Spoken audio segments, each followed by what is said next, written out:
Et c'est dans Proverbe au chapitre 3, à partir du verset 5 à 10. Confie-toi en l'Éternel de tout ton cœur et ne t'appuie pas sur ta sagesse. Reconnais-le dans toutes ses voies et il aplanira tes sentiers. Ne sois point sage à tes propres yeux. Crains l'Éternel et détourne-toi du mal, car ce sera la santé pour tes muscles et un rafraîchissement pour tes os. Honore l'Éternel avec tes biens et avec les prémices de tout ton revenu. Alors tes greniers seront remplis d'abondance et tes cuves regorgeront de mots. Amen. Que Dieu bénisse la lecture de sa parole. Veuillez vous asseoir. Le titre, c'est « Comment faire confiance au Seigneur ». Comment faire confiance au Seigneur. Avant d'abonder, je vais vous raconter une histoire, une petite histoire. Je ne sais pas si M. Bansi était là quand le Nigérien nous l'a raconté. Il y a un couple qui est sorti, qui voyageait et qui devait traverser une forêt. Et puis au beau milieu de la forêt, il y a des coupeurs de route qui ont arrêté le couple. Non seulement pour les déposséder de ce qu'ils avaient, mais certainement aussi pour, en tout cas, les brimer, sinon les tuer. Alors l'homme s'est mis à trembler. Alors la femme était derrière, l'homme s'est mis à trembler de tout son corps. Et la femme ne tremblait pas, la femme réfléchissait. Et à un moment donné, elle a trouvé la solution. Elle dit à son mari, tremble, tremble. C'est comme ça que ton wak là te fait. Tremble, tremble. Parce qu'il y a 2 ans, tu as tremblé et tu as tué 4 personnes. Il y a un an de cela, tu as tremblé, tu as tué 6 personnes. Alors tremble. Alors, quand les coupeurs de route ont vu ça, ils ont cru qu'effectivement c'était son gris-gris, quoi. Ils ont pris la fuite. Et puis l'homme qui revient à sa femme qui dit, chérie, comment tu as connu mon secret?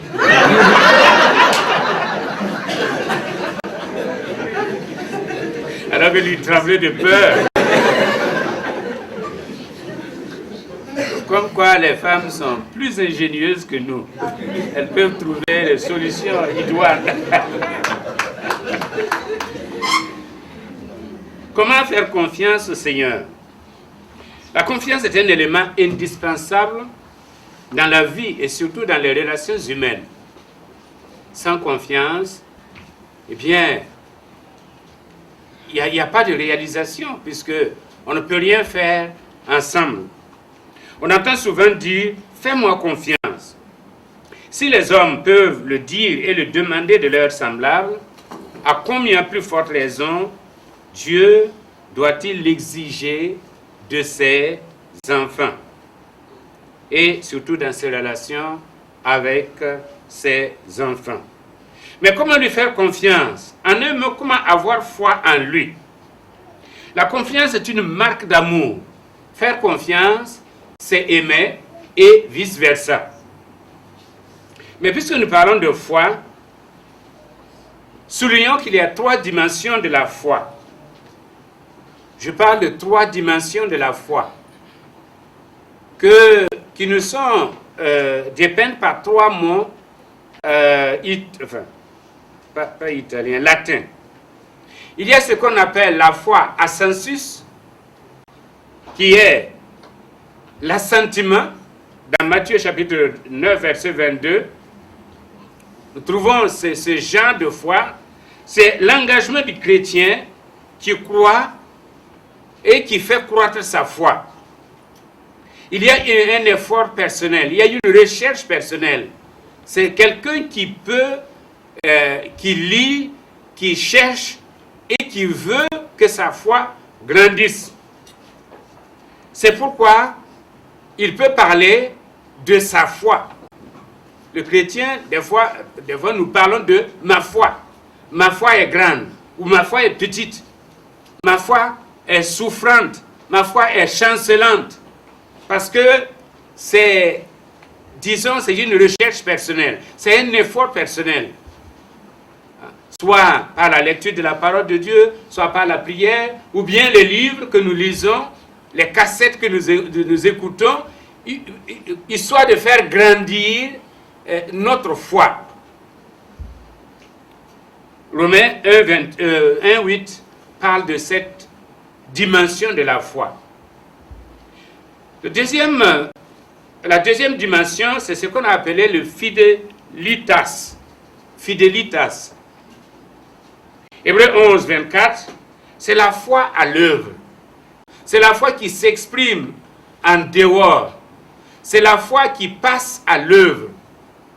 C'est la foi qui non seulement a été vécue dans le privé, mais s'exprime dans le public pour que les gens puissent voir.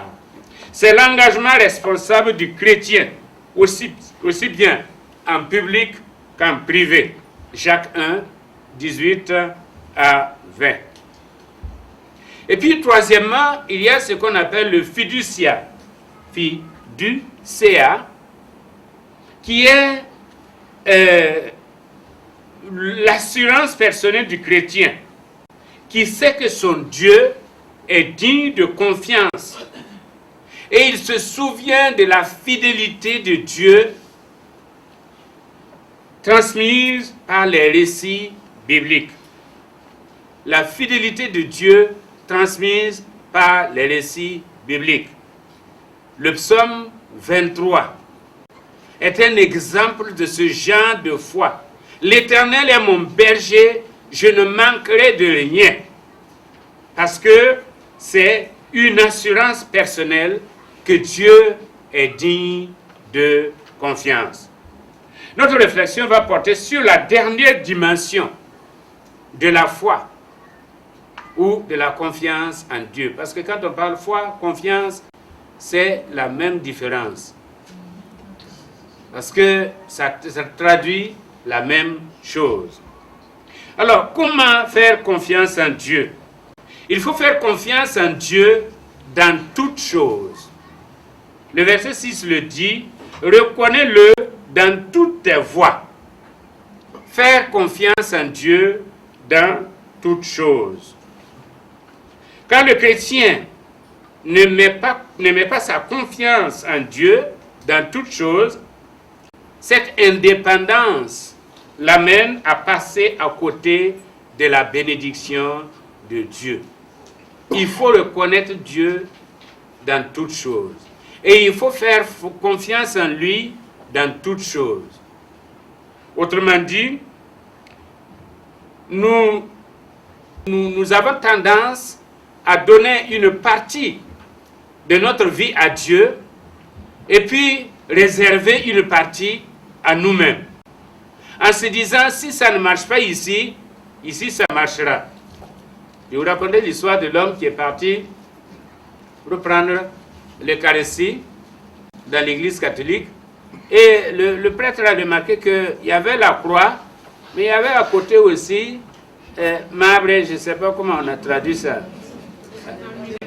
des amulettes. Et le prêtre a dit, ah, là, bazar là, là, marbre, marbre sont de pique. Mon père, marbre sont de pique. C'est au cas où ça ne marche pas, que ça là, on puisse faire le cours à cette deuxième solution. Faire confiance au Seigneur nous apporte aide et direction. Le psaume 37, verset 40 nous dit, « Le Seigneur les aidera parce qu'ils lui font confiance. » Le Seigneur les aidera parce qu'ils lui font confiance. Donc, faisons confiance au Seigneur dans toutes choses. Nous sommes appelés aussi à faire confiance au Seigneur pour toutes choses. Non seulement dans toutes choses, mais pour toutes choses. Pour nos besoins, pour les besoins des autres, nous sommes appelés à faire confiance au Seigneur pour toutes choses. Le psaume 37, verset 3, nous dit confie-toi à l'Éternel et fais le bien, et tu seras nourri. Confie-toi à l'Éternel, fais le bien et tu seras nourri. Si nous faisons confiance au Seigneur pour toutes choses, alors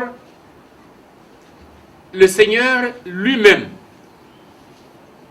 nous surprendra par la manifestation de sa puissance et par la capacité de ses dons. Si nous faisons confiance au Seigneur pour nos besoins, le Seigneur prendra soin de nous. C'est pourquoi Jésus l'a dit, cherchez premièrement le royaume et la justice de Dieu, et tout le reste vous sera donné de surcroît. Si nous voulons faire le bilan, si chacun de nous veut s'asseoir ce matin-là faire le bilan, et d'une façon comparative, vous voyez ce que vous étiez au village, là où chacun de nous est né, à part ceux qui ont eu la chance de naître à Ouaga. Mais la plupart d'entre nous, nous sommes nés dans les villages. Vous avez des gens qui sont là-bas, vos compagnons de jeu, qui sont là-bas, qu'est-ce qu'ils sont devenus? Quand vous les voyez, on dirait que c'est les anciens du jour. Tellement ils ont vieilli, il n'y a plus de dents. La cola là a rougi, sinon le tabac, les yeux rouges. C'est par la grâce de Dieu que nous sommes ce que nous sommes aujourd'hui. Amen. C'est Dieu qui nous a bénis. C'est Dieu qui nous a élevés. C'est Dieu qui nous a accompagnés. C'est vrai que même étant ici, nous avons nos besoins. Mais si nous comparons à ceux avec lesquels nous avons grandi, des gens qui étaient peut-être plus intelligents que nous et qui n'arrivent pas à la hauteur de notre cheville, c'est la grâce de Dieu. C'est la grâce de Dieu. C'est pourquoi faisons confiance en Dieu dans toutes choses. Même dans les moindres détails. Dieu s'intéresse aux détails de notre vie. Il s'intéresse aux détails de notre vie. Et il intervient d'une façon détaillée dans notre vie. Seulement quand on avance dans la foi, on a tendance à être un peu plus compliqué. Et on oublie les détails de notre vie. On pense gros. Et on oublie les détails. Alors que Dieu est dans les détails. On dit que le diable est dans les détails, mais c'est parce que Dieu aussi est dans les détails. Et il se plaît à nous exaucer même dans les détails. Combien de fois, des gens, surtout nos sœurs, qui plient d'une façon détaillée. Des fois, c'est le sel qui a manqué. Et quelqu'un est venu donner du sel.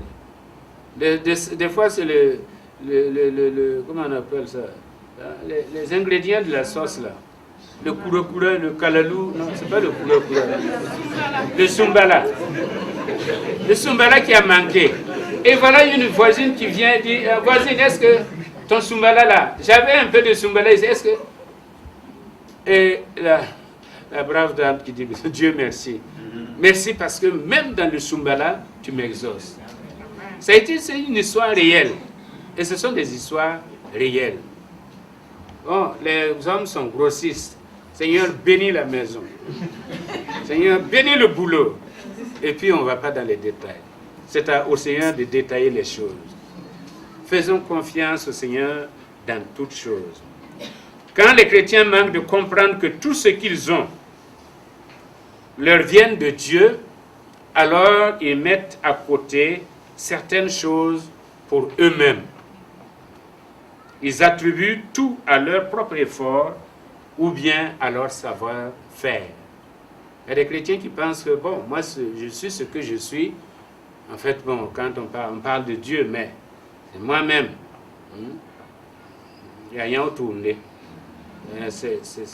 bien c'est mon intelligence qui m'a donné, m'a permis de crier et d'avoir ce que j'ai. Non. Tout nous vient de Dieu. Tout nous vient de Dieu. Et nous devons le reconnaître. L'apôtre Paul dit, qu'est-ce que tu as? Plutôt Jésus, dans les évangiles, il dit, qu'est-ce que tu as que tu n'as pas reçu? Et si tu l'as reçu, pourquoi te glorifies-tu? Sans lui, nous n'avons rien, nous ne sommes rien, nous ne pouvons rien.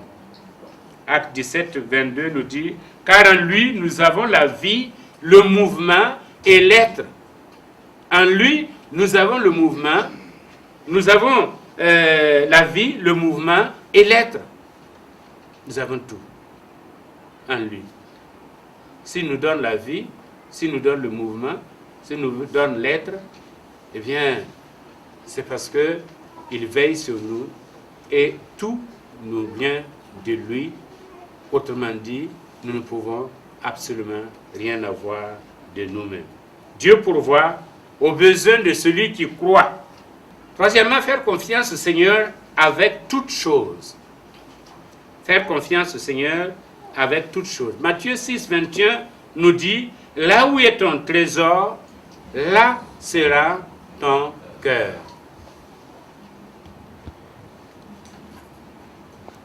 Je crois que Ananias et Saphira ont fait cette expérience-là. Quand Barnabas a vendu tout son champ et qu'il est venu apporter, et que d'autres personnes aussi ont vendu leur champ, ils ont apporté le produit de la vente aux apôtres pour une koinonia, c'est-à-dire un service communautaire. Lui aussi, il est parti, il a voulu faire comme les autres, mais en se réservant le droit de conserver quelque chose. Il a pris une partie, ensemble, ils ont pris une partie. Et quand Pierre a dit, est-ce que c'est tout? Ils ont dit, voilà, c'est tout. Alors que ce n'était pas tout. Il y a des gens qui ont peur de faire confiance à Dieu avec leurs biens. Ils s'accrochent à leur trésor, comme si cela ne devait pas leur être enlevé. De toute façon, les trésors, c'est pour un temps. Même qui que tu sois. Et la preuve est que il y a des Kadhafi qui sont partis. Où est leur trésor? À quoi leur sert maintenant leur argent et tout leur trésor? Rien. Rien. Le jeune homme riche était l'exemple parfait de celui qui voulait suivre le maître, mais qui ne voulait pas lui faire confiance avec ses biens à lui. Ses biens, je veux suivre la voie, mais ne me parlez pas de mon argent. Ne me parlez pas de mes biens. Et la Bible nous dit qu'il est reparti triste parce qu'il avait des grands biens et il ne voulait pas faire confiance à Jésus avec ses biens. Il voulait vraiment gérer ses biens comme il le voulait, suivre Dieu, mais ne pas avoir à répondre devant Dieu de ses biens. Nous devons changer de priorité. Nous nous considérons simplement comme des intendants des biens que Dieu nous confie. Nous sommes des intendants, des gérants de ce que Dieu nous donne. Nous ne sommes pas les propriétaires. Le vrai propriétaire, c'est Dieu. Quel que soit ce que nous avons, c'est Dieu. Matthieu 6, 33. Nous devons faire confiance au Seigneur, quatrièmement, à travers toutes choses. 2 Corinthiens 4, 17 nous dit, nos légères afflictions produisent pour nous un poids éternel de gloire. Faire confiance au Seigneur à travers toutes choses. Certaines personnes sont prêtes à faire confiance au Seigneur quand tout va bien. Mais dans les difficultés, ils ont recours à autre chose. C'est pourquoi Achille Mbembe, dans son livre Afrique indocile, disait « Le matin à l'église, le soir chez le sorcier ». Et c'est une triste réalité que je crois qu'il y a des gens qui peuvent rendre témoignage ici. Qu'avant votre conversion, vous avez rencontré certaines personnes, certains chrétiens dans certains lieux. Quand ça va, tout va bien. Mais dès qu'il y a un moindre problème, alors c'est eux aussi qui se retrouvent avec les non-convertis cherchant les mêmes moyens de résoudre les quelques problèmes que nous avons. Au lieu de simplement faire confiance au Seigneur à travers toutes choses. Nous devons lui faire confiance dans les épreuves, car Dieu a un but qu'il poursuit dans notre vie. Quelle que soit l'épreuve, Dieu a un but qu'il poursuit. La Bible nous dit, toutes choses concourent au bien de ceux qui aiment Dieu. Il n'y a pas de réussite sans épreuve. Il n'y en a pas. Même dans la vie pratique, ce sont les épreuves qui nous font grandir. Ce sont les tests. Quand nous devons, pour avoir un travail, il faut passer un test. C'est une façon de vous mesurer. Si vous avez échoué, vous allez vous préparer pour les prochains tests. Et c'est comme ça qu'on réussit dans la vie matérielle, physique. Mais sur le plan spirituel, c'est la même chose. Faire confiance dans les temps difficiles plaît au Seigneur. Quand ça ne va pas, et que nous puissions dire, Seigneur, comme dit Job, même si tu me frappes, je vais te faire confiance. Amen. Et Job était vraiment durement éprouvé. Et il dit, même si tu me frappes, je vais te faire confiance.